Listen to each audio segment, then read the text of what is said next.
we planning on talking about the planning board?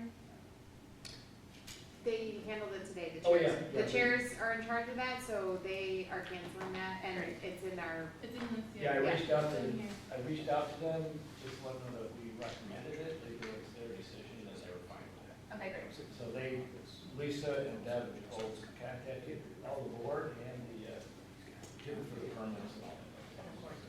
And the course project. And, next week's board meeting, are we gonna talk about that as well, in the public hearings? Well, we can't have a public hearing next week, can we? So. No, we'll work that all We're gonna- out we're gonna talk about administratively. that. Yeah. We're live, we can start whenever we want.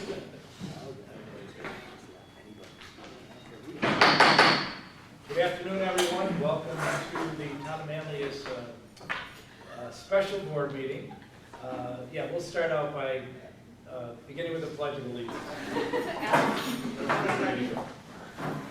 I Pledge allegiance to the flag of the United States of America and to the republic for which it stands, one nation, under God, indivisible, with liberty and justice for all.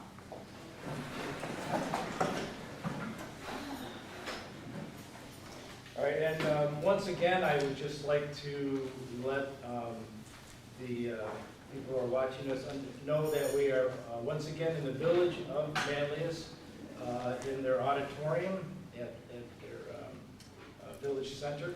And today we are having a special meeting. Again, it is all part of the coronavirus concerns that we're having here. And what we'll be looking at today is a resolution declaring a local state of emergency and how it will affect the employees in the town of Manlius. There was some discussion, which we can certainly go around, about whether or not we need to have an executive session to discuss this. And I would refer to our attorney Fortesky to explain whether or not this is something that we need to do under these circumstances. Well, if there's specific legal questions that you would like me to answer, we can go into executive session for that purpose. My intention is simply to explain the resolution, why we're doing what we're doing, and what precipitated it. And we don't anticipate speaking about any individuals or any specific employees, just employees as a general matter. But we can certainly go into discuss these issues as it relates to the legal ramifications for them, if that's what the board wants to do. I don't specifically see a reason to, but you know what questions you have, I don't. Well, before we make the decision, does anyone have any questions, comments that they'd like to reference what Tim's just spoke about? I mean, just overall, I was working with Allison and Ann on drafting this today. I think given everything we've heard from the Association of Towns, we're following in suit with the governor and the county executive. Yes. I think the resolution lays out pretty clearly what the goal of this is. It's just to make sure that the town can react accordingly in a pretty unique circumstance. And I personally don't have any questions that I think would require executive session. Okay, anyone else? I don't Yes. either, but I wonder if it's possible, again, would I be able to read the resolution?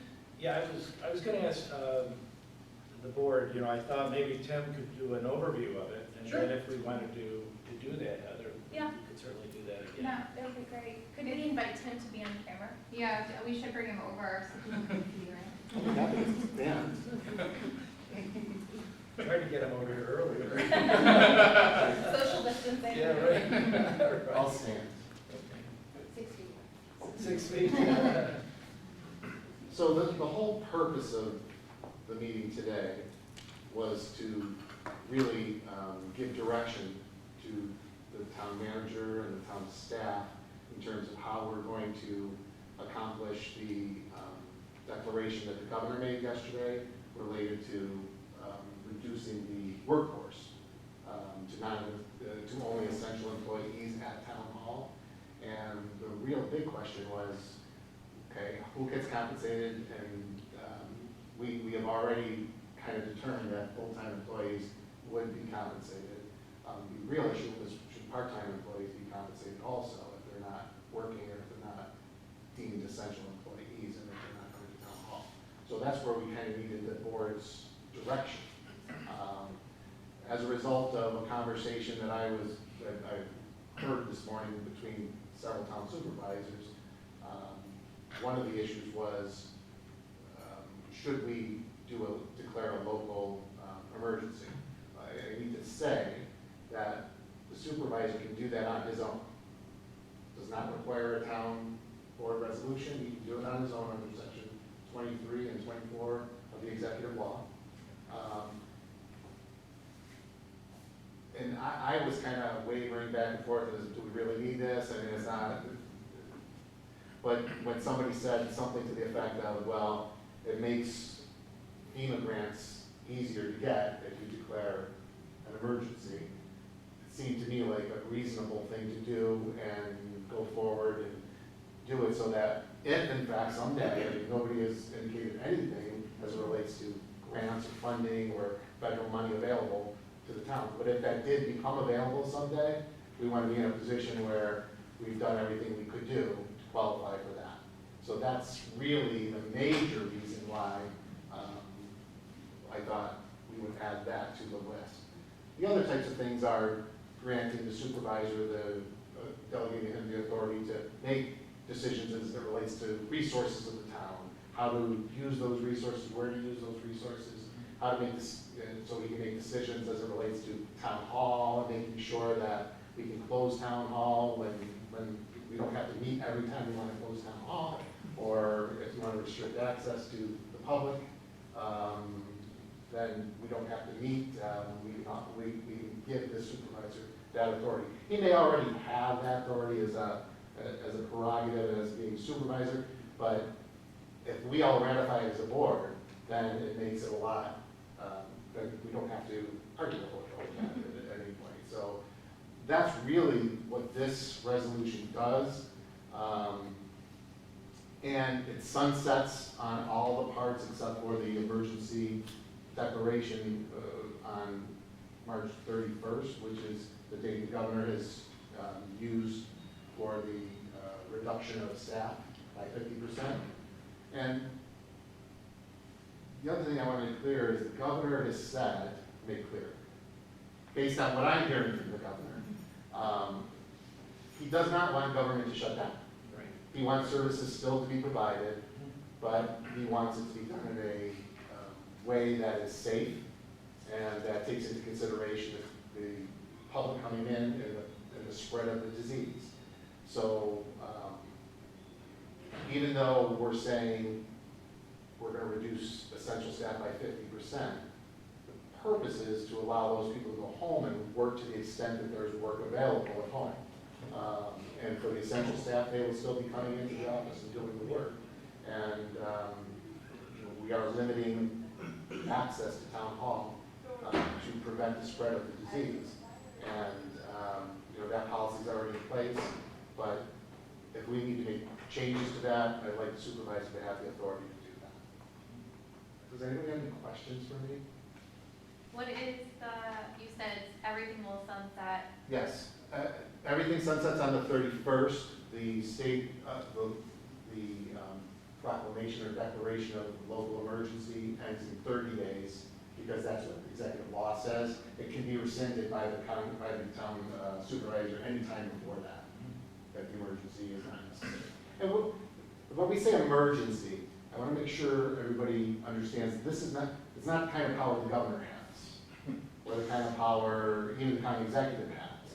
This is more power to use the town resources, whether it be highway department, whether it be parks and recreation,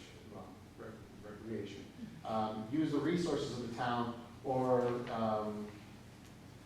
use the authority that's provided to stop the spread of this pandemic. So things like a curfew, which nobody's contemplating. No. Okay? But those are the types of things that would be authorized. Doesn't mean they're going into effect, it just means that they're authorized so that we can stop the problem that's facing all of us. So it's 30 days unless he rescinds it beforehand.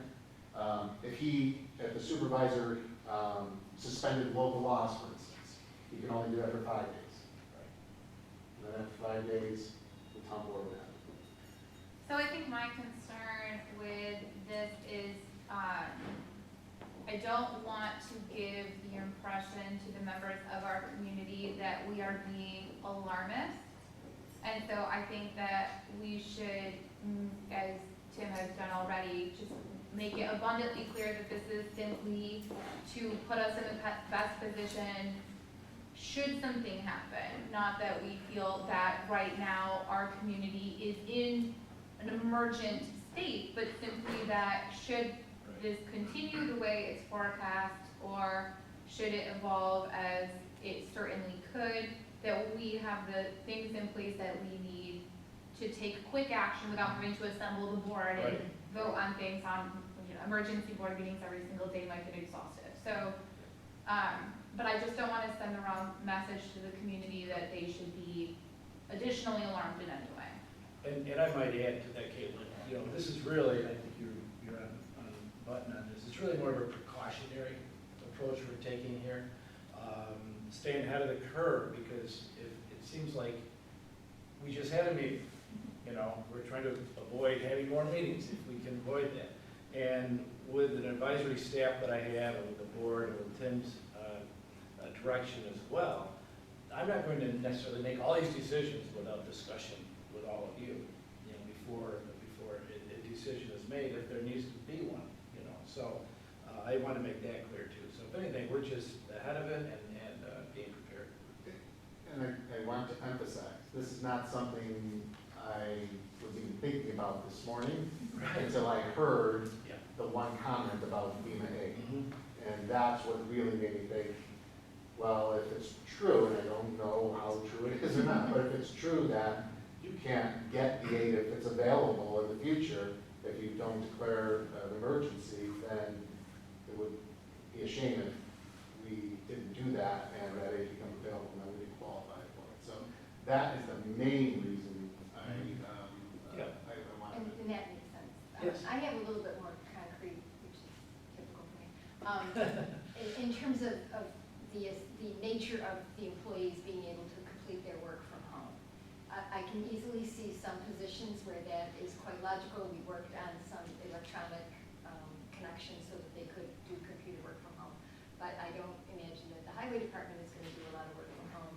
And I don't imagine that the police are even included in this, which we didn't actually articulate that. So I just think we should be a little clear about who's doing what and who's really working from home and who isn't. So the department heads will be making the decisions on who is an essential employee and who's not. The police department, every police officer we have, if the chief believes it to be the case, and I think he does, that all of the members of the police department are essential, especially in light of what's happening, then they will all be working, they will all be on staff. So it's ultimately up to the department head to determine who's an essential employee and who's not, based on what the governor has issued.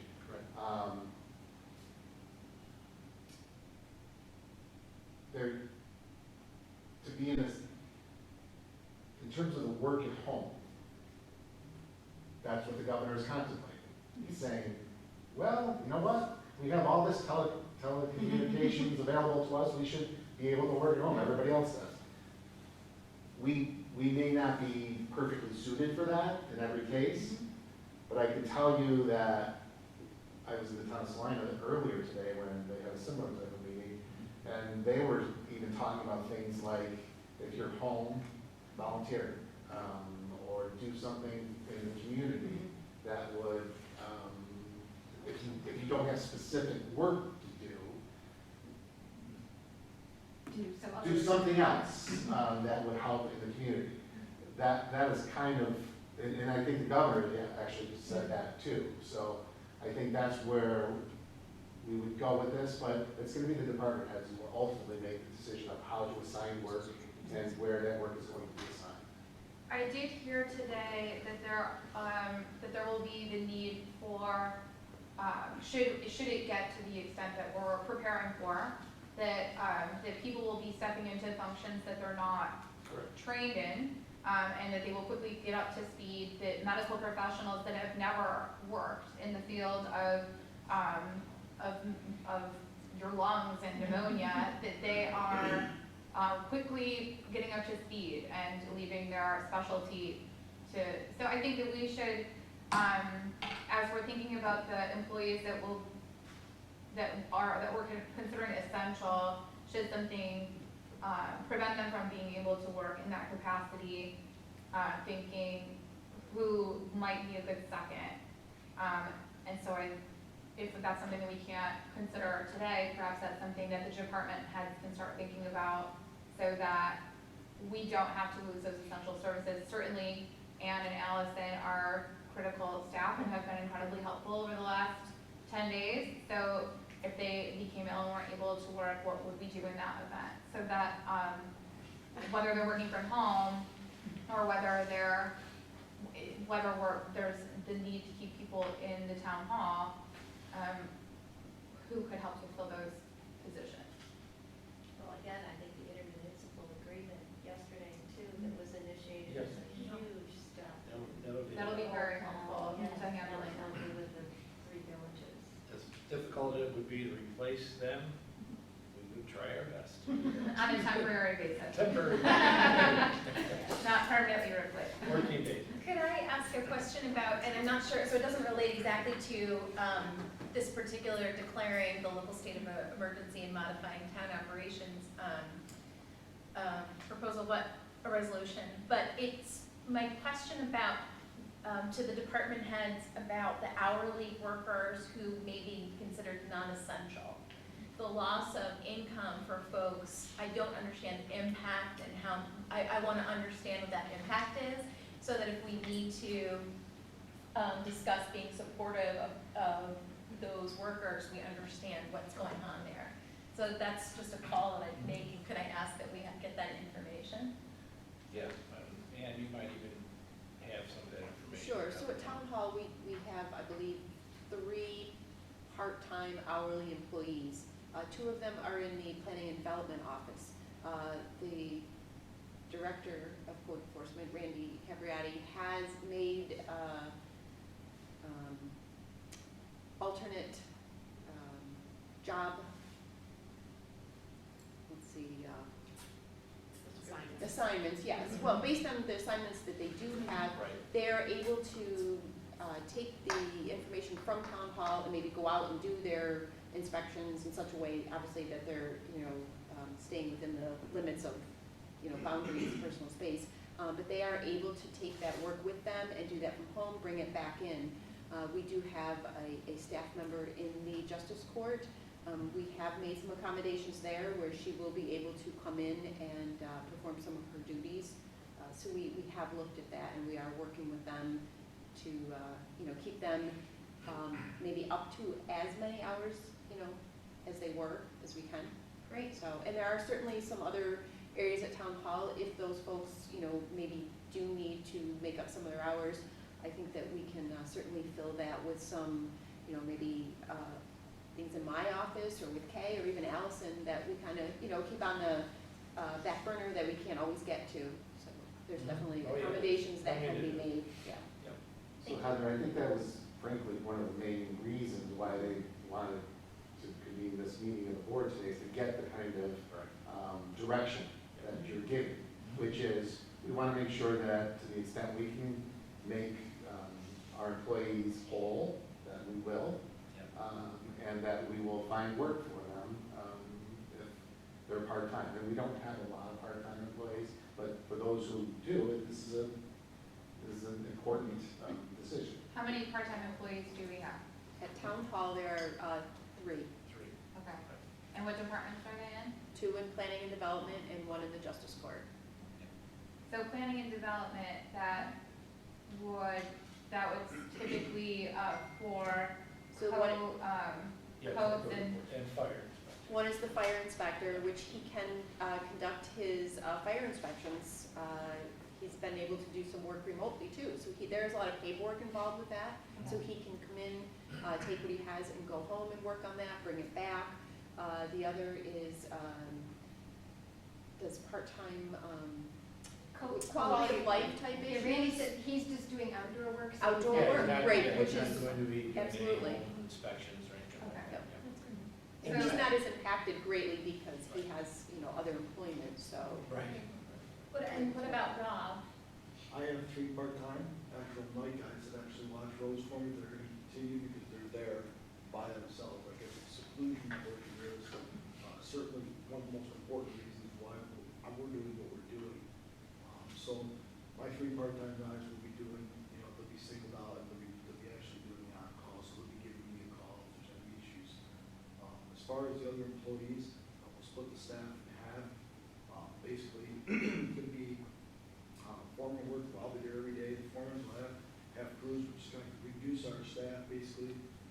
Go out and still be doing the same work we normally would, emergency situations, those types of things.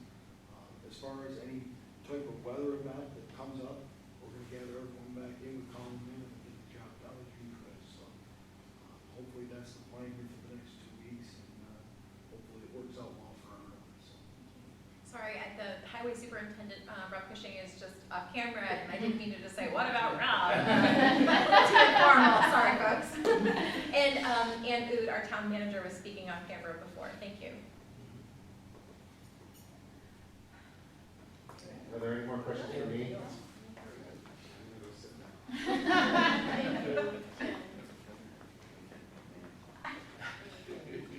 And your hype person. That's good, that's good. All right, very good. And I don't know if it's necessary to read all of these or not. I mean, I think Tim is certainly, You could just do the now therefore. I could do that, like we did there's a lot of resolves, but, yeah, they're pretty quick. So yeah, I can do the resolve. That the town board hereby declares that a local state of emergency is effective for a 30-day period pursuant to Executive Law Sections 24 and 25. Mr. Supervisor, I think it's sections 23 and 24. Oh, So really? this, Okay. All right. Well, I probably made that mistake. okay, so we'll amend that when we do the What we do with motion right now. And resolve that the town of Manlius will compensate both its part-time and full-time employees for regular compensation during the emergency. Further resolve that non-essential employees will be allowed to work from home and accept assignments from department heads as the department heads deem appropriate. And it further resolved that the town board delegate, to the greatest extent possible, to the town supervisor the authority. Did I read that right? Greatest extent? No, No, I didn't do think that. it's- Board delegate, yeah, that's it. I think it's Delegate. Delegate, sorry, delegate to the, I didn't think that sounded right. To the greatest extent possible, to the town supervisor the authority to cancel meetings and take any and all steps necessary to respond to the emergency as she seems appropriate. It should be he seems appropriate. More amendments here, Good thing they have to spell my name on this one. Anyway, as appropriate, including restricting access to town hall to reduce the spread of the virus. And then further resolve that the town board suspends all public access to town meetings, including the town board meetings, planning board meetings, and zoning board of appeals meetings. And then further resolve that except for the state of emergency declaration, this resolution shall be effective through March 31st unless extended by the town board. And then the rest is Alice Weber certifying all this. So I apologize, I think I'm just a little bit confused, I wanna make sure I understand this completely.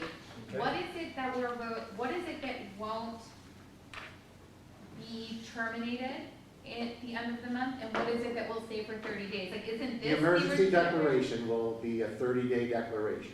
Okay, The rest of the resolution, the rest of the parts of the resolution will expire on March 31st. And then we will be meeting March 25th. March 25th, discussing this again.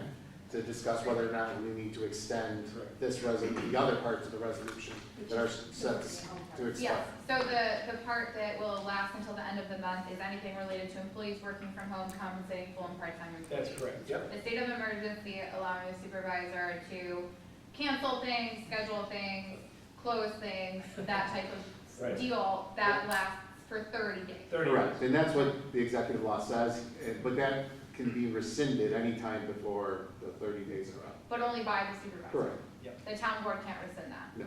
Okay. Just making sure. Thank you. Before we vote, I have a quick question about the village meetings and their own process for their, well, we know about their elections, Yes. but what about their board trustee meetings and their planning boards and all the rest of them? What are they determining right now? Well, that was part of our agreement, it was in the press release. if I'm not Right, mistaken. from yesterday. Yes, and they've all agreed that they would have also live stream each of their meetings here at the auditorium. Manlius has been, again, gracious enough, the village, to allow that for all three villages. And they are planning on holding, this declaration of a local emergency and what we're doing here has no impact on their current, Totally anything separate. that got scheduled. That's totally So separate. they need to communicate with folks about those meetings still? Yes. Okay, and those public hearings and all Yeah, those things? right. Okay, thank you. Yep. I think they've begun, I started to see a few things there. So, all right, any other questions or comments from anyone? Okay. Should we Roll call. clarify about the public hearing that is scheduled for this whole event? Yeah, we're gonna work all of that out administratively, and then Okay. I'll be communicating that, as we go along. I haven't quite had a chance to look at everything we have in front of us. But we'll definitely start to take some action on that now that we've gotten to this place. Yeah, and we can do that without having to meet to do that. Right. So, very good. I'm getting used to seeing you all every day anyway. Yeah. Okay, so, anything else? We're ready to move forward with the motion, and again, with a couple of amendments that have to be corrected in here, a couple of statements. Mr. Supervisor? Yes. I'd like to make a motion to adopt a resolution declaring a local state of emergency as amended. All in favor? Aye. Opposed? And carried. Very good. Once again, I would just like to, again, every day is an adventure in St. John. Once again, this morning we met, and right away, we better have another one. I'm hoping we can avoid that for a while, but I just want to again thank Allison for staying on top of all this. Now that Ann's back, it just adds to everything, makes it even better. I also want to reach out and express my thanks to John Deere for all of the work you have put together with the live streaming and running all over the place doing this and working with us, with all of us on this. I really appreciate that. I want to thank you for that. I did get some feedback yesterday. I had the opportunity to speak with a resident of the town that applauded how on top of this we are. Yes. They're an individual that watched our live stream and that's been just paying attention with his family and his kids, and was very impressed with how prepared we've been and how transparent we've been, how communicative we've been, that really we've taken a leadership role in the region, and that we're really a model for other communities to follow. So I think I applaud all of us on coming together and working so effectively and working together so well. I think that we're really helping to keep our community at ease. They know that we're working for them, and I think that that's helping to keep them calm. Well completed. Very good. Anyone else? Wrap things up? Okay, need a motion to adjourn.